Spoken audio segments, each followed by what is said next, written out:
Hij stond aan de basis van Apple. Hij was medeoprichter van het bedrijf, hij ontwierp het eerste logo en hij schreef de eerste contracten. En toch heb je waarschijnlijk nog nooit van hem gehoord. One More Thing sprak met Ronald Wayne, de derde oprichter van Apple. Wake me up in San Francisco, we'll preach to the choir before dawn.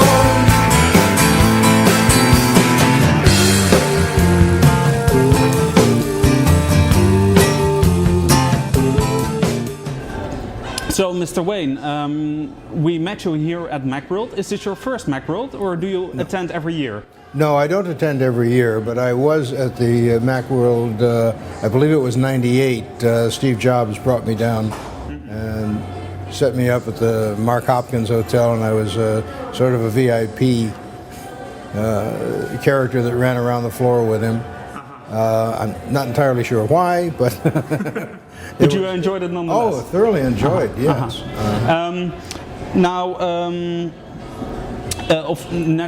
I presume you've heard of the decision by Apple to pull out of Macworld next year and the years to come. What do you think about that?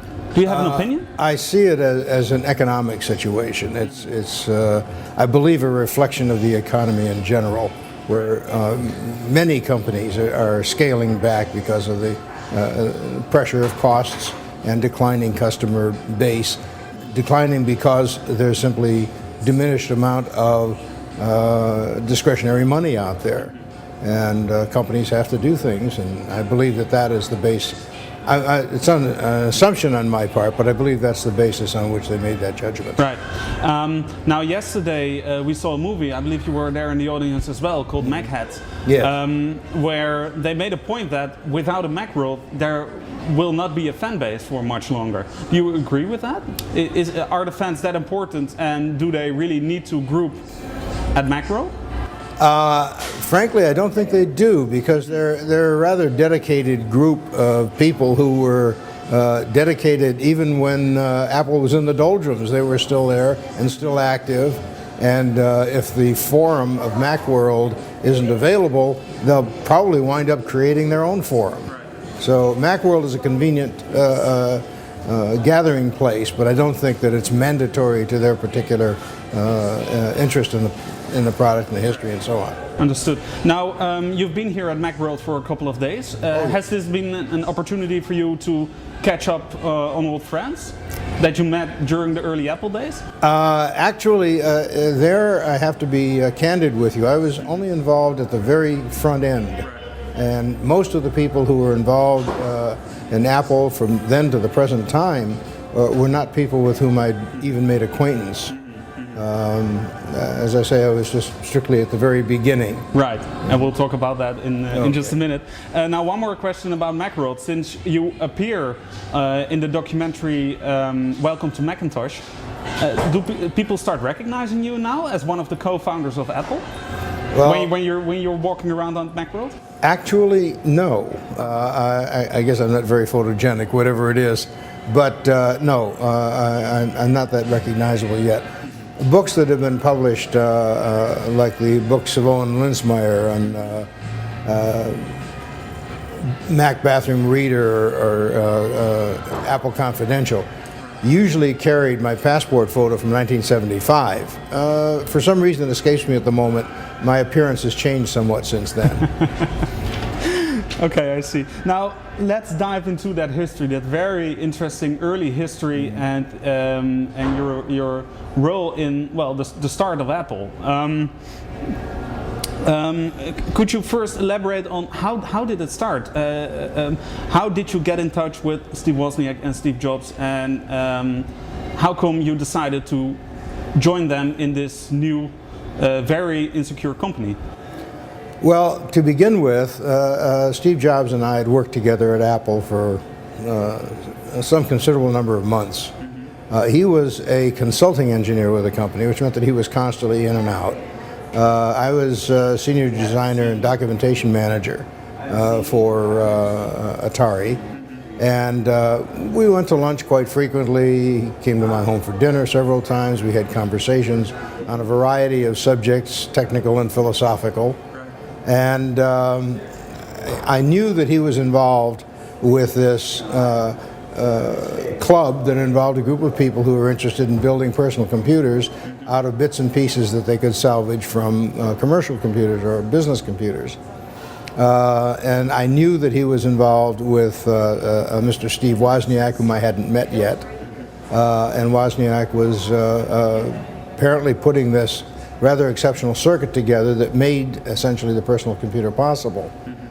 Because it was refined to the specific needs of a personal computer as opposed to a business computer. And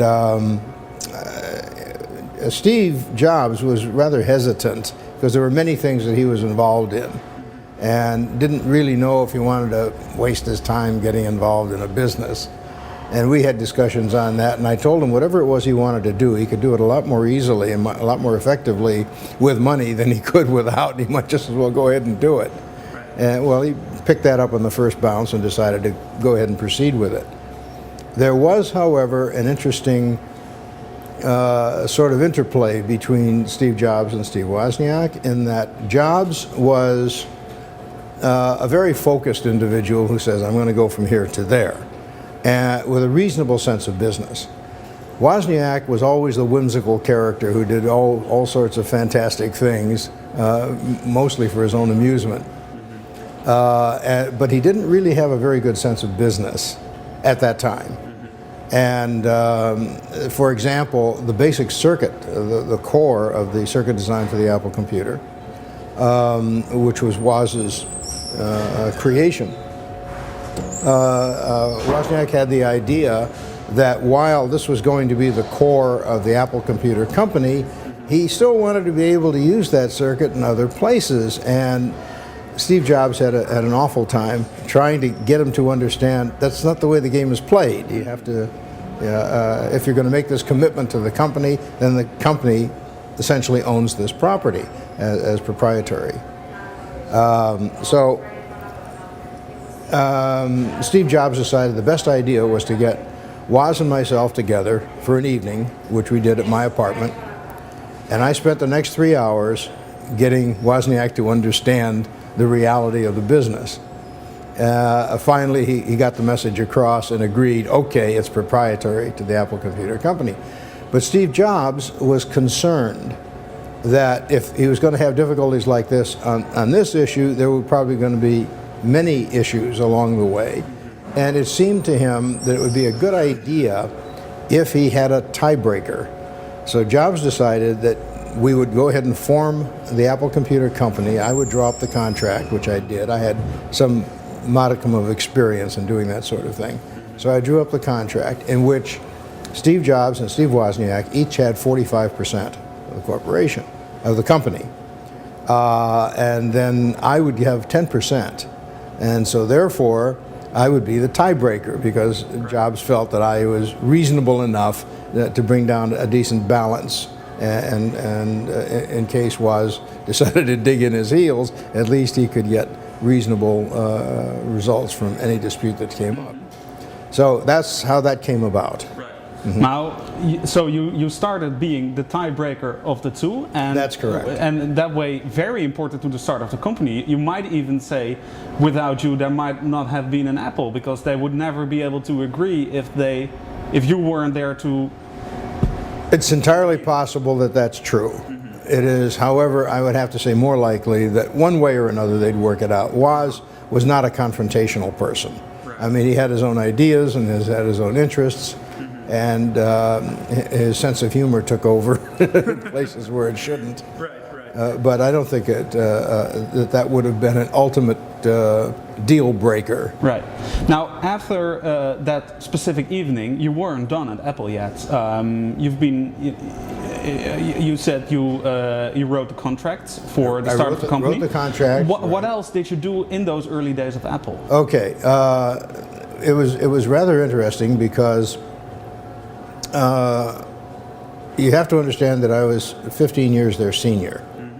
And I had some business of my own, and as a matter of fact, a rather unfortunate situation had occurred several years before, in which I had formed a corporation to design and build gaming machines, slot machines in Nevada, before I discovered that I had no business being in business.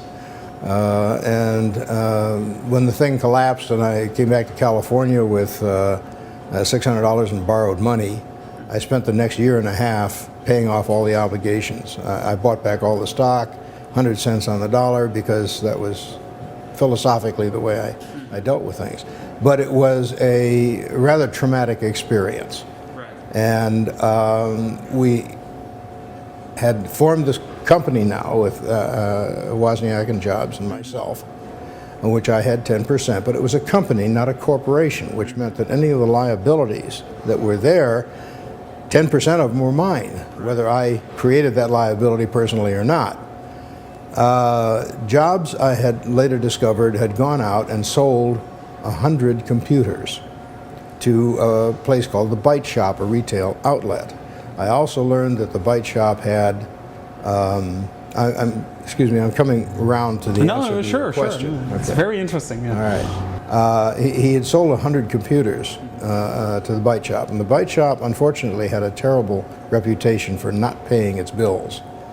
And worse than that, Jobs had gone out and borrowed $15,000 for the materials to satisfy this order. And I wondered there, since I would be on the hook for about $1,500 and had no idea where I was going to get it, if this thing blew up. So I was becoming quite nervous about that. How many other obligations they were going to make before that could really cause me serious problems. Problems that I'd already been through and did not want to see, didn't want to see myself going through that again. So I began to back away from this. But in the interim, an interesting thing was that, again, Jobs had made a miscalculation, and so had the Byte Shop. And they discovered that when Mr. Jobs delivered to them 100 circuit boards. And they thought they were going to get 100 computers. There were no cabinets. There was nothing. It was just the circuit board. Anyway, he resolved that problem, but recognized immediately, of course, as soon as they start building these machines, quote, in the garage, they're going to have some sort of a cabinet. He was also out at that time looking for funding for a serious corporate entity that would be formed out of Apple Computer Company. So he approached me because I was a senior designer. I had done packaging for electronic equipment, some industrial design work, and so on. So he said, design me up a cabinet for this, which I did. Now, I was concerned about whether or not this was going to become a viable enterprise.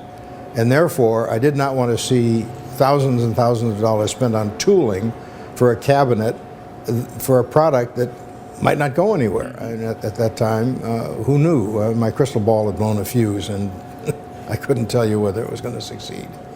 So I designed a fabricated cabinet that was highly stylized. It had all sorts of curious features in it, such as a timbre door that covered the keyboard. And the idea was that when you closed the timbre door, you turned off the computer. When you opened the timbre door, it came on. Well, it's a feature that never got adopted into anybody's computer, as far as I know.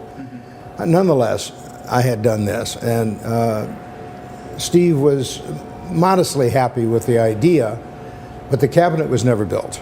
Instead, I found out later, he went out and committed, apparently he'd acquired some funding, and had committed $50,000 for a foam molded cabinet, which was exactly beyond the kind of commitment that I would have made in his situation. I would have been much more cautious about it than he was. All of which served to justify my opinion that, wait a minute, this is pretty hazardous. I mean, these guys were whirlwinds, and working with them was like having a tiger by the tail. You can't hang on and you can't let go. All right, so I eased myself out of that enterprise and formally separated myself from the company. And that was basically it. Over the next 2 years, Jobs tried several times to get me to come into Apple Computer Company, Corporation rather, because he liked the documentation system that I had set up at Atari. Atari had a terrible documentation system. And it was so bad that just component identification and inventory, the numbering system was so inadequate that they had 6 parts for the same number, they had 6 numbers for the same part, and they had, at that time I went in and reviewed the inventory under Al Alcorn's instructions, and they had $500,000 worth of inventory that might just as well have been in concrete. They were never going to get that stuff out of there because nobody could ever find it again. So Jobs was impressed with that and wanted me to come into Apple and set up the system for them. But by that time, of course, I had drifted off and gone to other things. And what made you decide not to? Because by that time, Apple had proven itself more, I think. It was still an adventurous enterprise. Okay, I see. Okay? I see. And I was not actually privy to the fact that he had gone out and apparently acquired the support of a man by the name of Art Rock, who was a finder. And Art Rock, had done 2 things that were really quite remarkable. One, he had raised $25 million to start the corporation. I was not aware of this. But what Art Rock also did that was truly remarkable was he recognized that when you fund a corporation of entrepreneurs, the control should be in the hands of the people who are the dynamic background for the product you're putting together. And he made sure that Jobs and Wozniak had 51% control of the corporation, which was extremely clever of him, because if the money people came in, they'd be looking at bottom line, and maybe Jobs and Woz would have been able to do what they wanted. More likely than not, they would not. They would have had their visions curtailed by the bottom line man. And so, but all of this was going on outside of my knowledge and understanding. Right. Now, to go back to the time that you were very closely involved in Apple, or even before actually, we read somewhere that you had long, and you told us a little bit about it already, that you had long philosophical discussions with Mr. Jobs specifically about the ethics of doing business. Could you tell us a little bit about that? What were your points of view, and how did they compare to his points of view? Well, let me focus on just one aspect of that, which I think you'll find interesting. He was constantly telling me about all these various things that he was interested in. He suddenly discovered the wonders of calculus, and he was playing with that. He had a chance to acquire some original paintings by Maxfield Parrish. I don't know if you're familiar with them.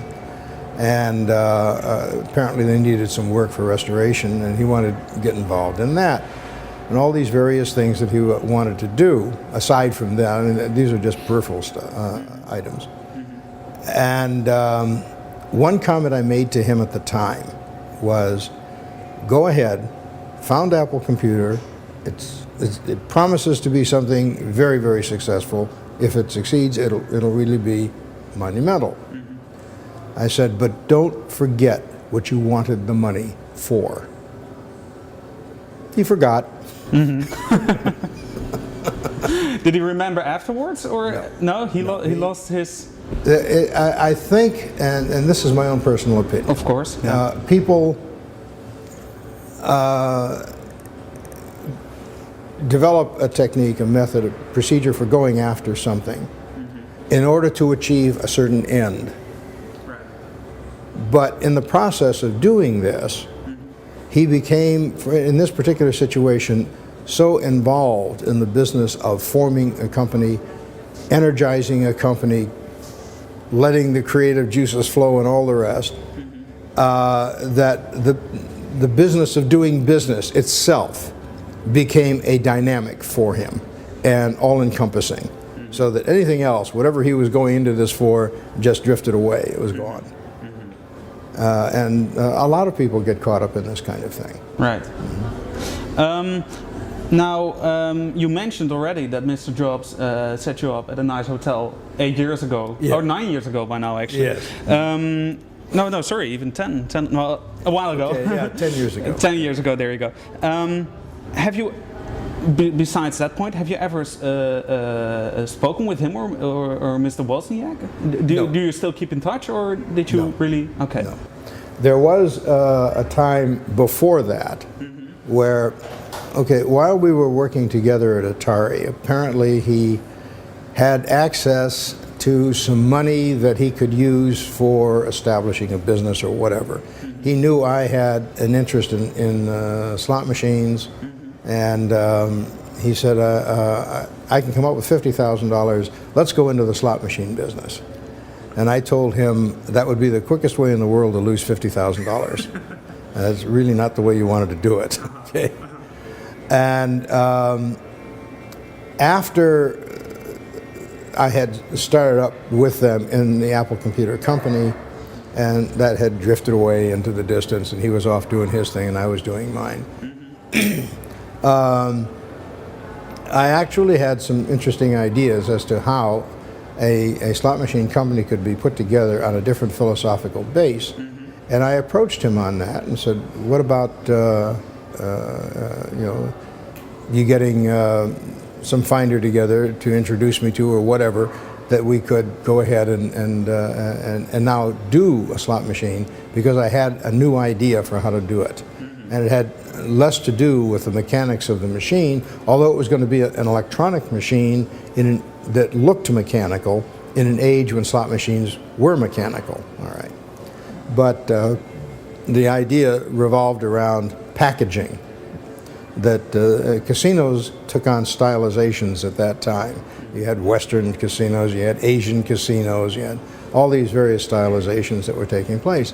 And the idea was to package these things in cases that would be responsive to whatever customer you had who wanted to buy 1,000 machines. You'd customize a case for them, super modern, antique, whatever it happened to be. But he said, well, do up a business plan, we'll see. So I put a business plan together, and I sent it off to him, and then waited several weeks for a response. Didn't happen. I gave him a call. He said, effectively, oh, I've turned that over to Art Rock. I knew at that moment in time it was dead, because the business plan called for about $2.5 million to get the thing running right. And Art Rock, if it wasn't a $10 million deal, he didn't want to have anything to do with it. So, as I said, at that point in time, I knew it was dead. Right. But that's basically so, what that went. And that was another business venture you never had since, because you told me during the days at Atari, you went to lunch together. Oh, you know, yeah, we were chummy. Right, sure. right. And you never felt like taking up that friendship afterwards, maybe even with Mr. Wozniak? It would have been impossible at that point in time, because he was, as I say, incredibly dynamic. All sorts of things were happening. He certainly had no time for me at that time, and perfectly understandable. I think I met him once. He came to the area where I was working, and we went out to lunch together once, but that was basically it. Right. So he's a great business guy. He's not a good friend. He's a very dynamic business person, right. And I think that if you paralleled with him, you could probably do extremely well. If you got between him and where he wanted to go, you could probably spend an afternoon washing neolite off your forehead. Well, that's clear. Now, I want to talk a little bit about one other thing that you did for Apple, and that is design the first corporate logo. Yes, I right? did. Or the first company logo. Yeah. It's a very beautifully made picture. Could you tell us a little bit about it? What do you see in the picture? Well, it's a nice piece of artwork. It's a terrible logo for the modern world, and I knew that at the time. But I had been somewhat infected by Wozniak, and I felt very whimsical. And I took up a pen and paper that afternoon, one afternoon, and I put that together. Obviously, Apple, Newton, new ideas, etc. I'm somewhat a devotee of poetry, and I am very familiar with Wordsworth. And the last line in one particular sonnet, a mind forever voyaging through strange seas of thought alone, I thought was absolutely apropos to the situation. So I did this Gothic design with a flowing ribbon that had the Apple on it and an Apple computer name on it. And it was fun. That's what it was. It was fun. I never anticipated that it would become literally the logo for the company. I understand in one of the first shows that they had, he'd taken that thing and blown it up to a huge hanging flag almost over the site. It was quite interesting. But I mean, of course, it's clear to see that there is a huge talent in that in you in painting or in drawing. Yes. Do you still do that to this day? Very little. I've done some painting over the years. Nothing very serious. I've done a lot of pen and ink work with technical illustrating.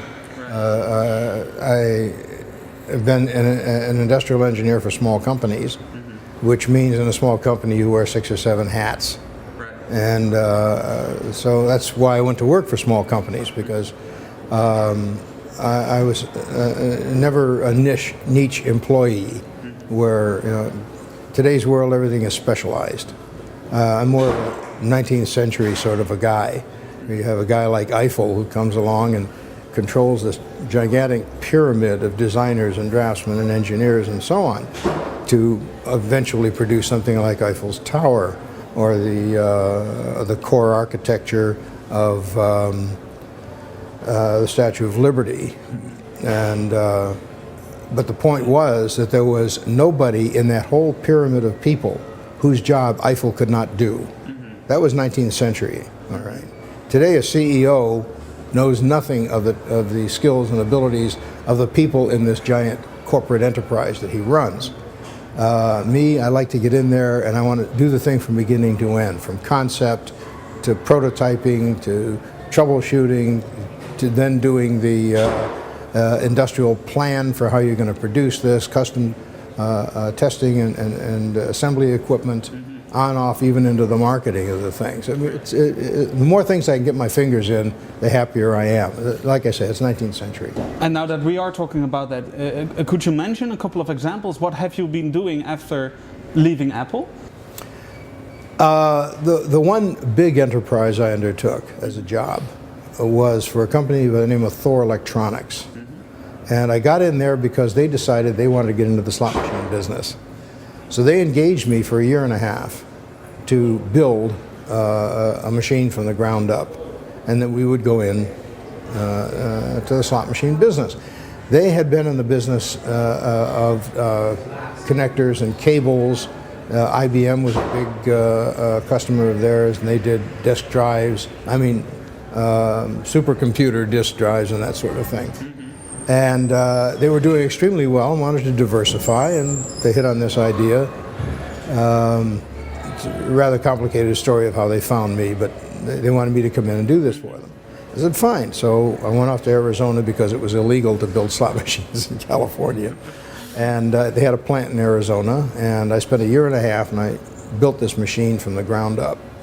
It was a dedicated TTL, not microprocessor based, it was TTL based, and about 200 chips, but it was a complete 5-line machine. I designed the cabinet, I did the graphics, I even did the symbols for the reels. And so you could still use your artistic, okay, nice, right. Nice. And sorry, yeah, please I was continue. going to say that by the time I got to the end of this project and we were ready to go, I was ready to go ahead and tool, I was ready to go ahead and start designing custom assembly and test facilities for it.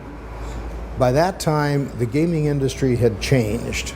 The nature of slot machines had changed. So that, for example, in today's world, the slot machine that's around today, at the time when I was building machines, would have been regarded as illegal machines. They'd be regarded as gaffed machines. Because the player in today's world is being deliberately deceived as to the odds he's playing against. When I was building machines, you pick up a pair of dice, anyone knows what the combinations, the 36 combinations on the dice. You can figure out the numbers for yourself. Right. You can figure out the numbers on a roulette wheel. You can figure out the odds on a deck of cards.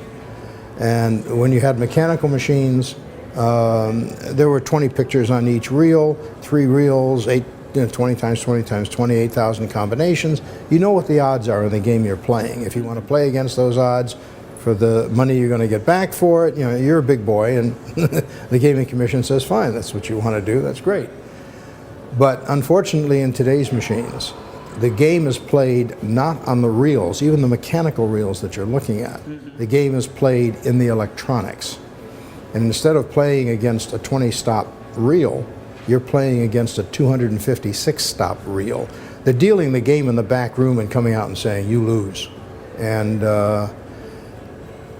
this had already come into play by the time I had finished the machine I was building. And my boss and I both decided this is not the game we wanted to get into. So again, philosophy basically changed the business that you undertook. Yes. So aside from that, my boss needed me because he had just bought into a new micro-miniature connector system that was going to be used for military applications. Military applications, unlike the cables in your equipment, commercial equipment. I mean, the military throws everything at you: shock, vibration, salt spray, altitude. They hit us with everything but Alka Region nuclear detonation. I don't know how they missed those. But the point is that they had bought into this connector system, 37-pin connector, about 3/4 of an inch in diameter, having to tolerate these very abusive military conditions. The problem is they had a problem with it. There was a little coupling ring, a coupling spring that was in there, and people had come back from the military with this piece of equipment. It was a Litton field computer, and the cable was plugged into it, and they brought this thing in. It looked like a dead rat, and they said, we can't get the connector out of the receptacle. And so my first job was go in and find out what the trouble was and fix it.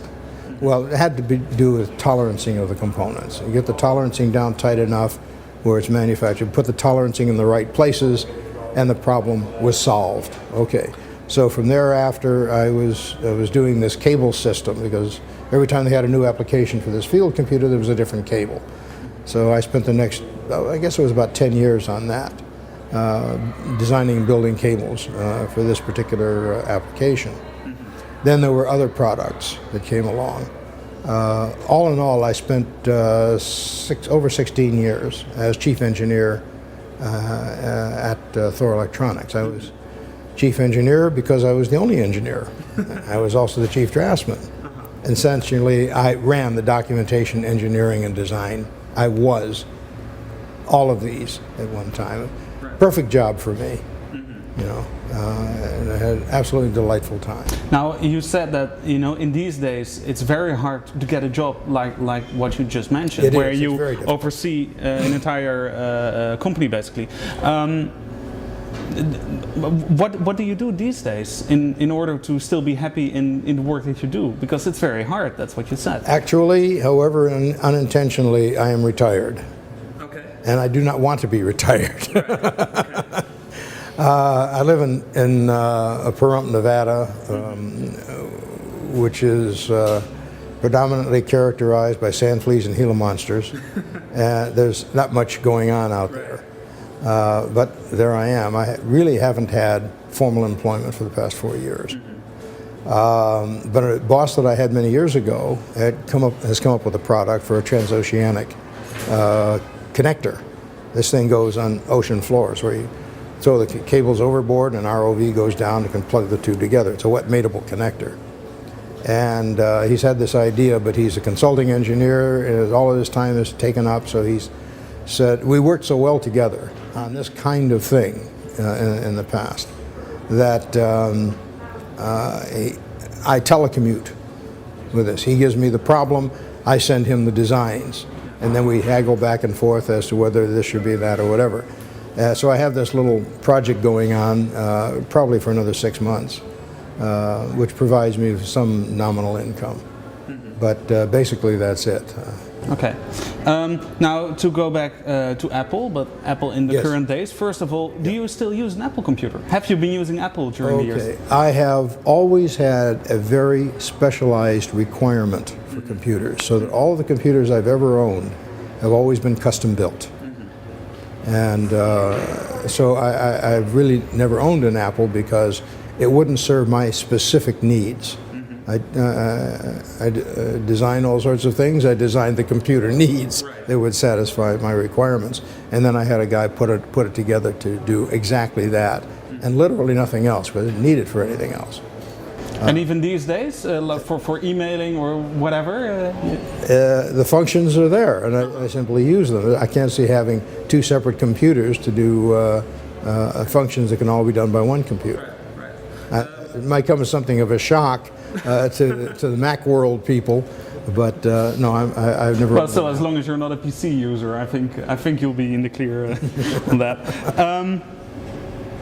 Now, I wonder if you have an opinion on this at all. But since you know you don't follow the company that closely anymore, but if you can tell anything about it, what do you think of Apple these days, the way they do business? Since you have a very strong opinion about business, about the philosophy and the ethics of doing business, what do you think of Apple these days? Okay, it is now beyond the level of a developing corporation. It has gone off into the General Motors, General Electric, Siemens kind of enterprise. So that philosophical concepts relating to these things simply go out the window. Business demands define how the company runs. And do you think you could still, I mean, if you would have stayed on at Apple, of course this would be a very, just in case you would have stayed on, do you think Apple would have been a different company? No, I wouldn't have had that kind of dynamic effect on the company's activities, because the drive of the company was between the ears of Steve Jobs and Steve Wozniak, literally. I mean, there were a lot of people who implemented, a lot of people who influenced, but the principal dynamic was Steve Jobs and Steve Wozniak. Now, even though you said you were only very briefly at the company, some people would say you had a big impact, but it seems like yourself, you're not that, you don't have that full opinion. Do you ever tell people that you are one of the founders of this huge I have to company? confess that I have used that as something of a crowbar a couple of times to get myself into a job or whatever. Yes. Does it work? Oh yes. and even these days, because it must be amazing. You walk around Macworld, all of these people love the company that you helped founding. Do you never feel the urge to tell them or to make clear, I'm one of the people that founded this company? Or is it too far in the past for you? I've never had a compulsion to do that. As a matter of fact, it's quite daunting when I'm introduced to somebody as Ron Wayne, the founder of Apple Computer, and then you watch the eyebrows climb up the forehead. Oh, really? Okay. Right. Now, final question. I hope you don't mind me asking this, but I think people have asked you this dozens of times before. You used to hold 10% stock of Apple. Apple Yes. is worth billions and billions these days. I mean, you would have been a billionaire if you would have stayed on. Any regrets at all, or do you? Everybody asks me that question. Okay. Now, remember that I told you they were a very, very dynamic duo, Steve Jobs and Steve Wozniak. They were in a hurry to get from wherever they were to wherever they wanted to go. I was 15 years older than they were. I had been through the mill backwards. It was not comfortable. I had the idea, and I've always had the idea since, that if I had stayed with the Apple Computer Company, I would have wound up the richest man in the cemetery. And I just couldn't keep up with that and didn't want to get myself involved in something either that would destroy me, because I was trying so hard to keep up with it, or I wouldn't be able to keep up with it, in which case I wouldn't be able to earn my keep. You see what I'm saying? Yes, right.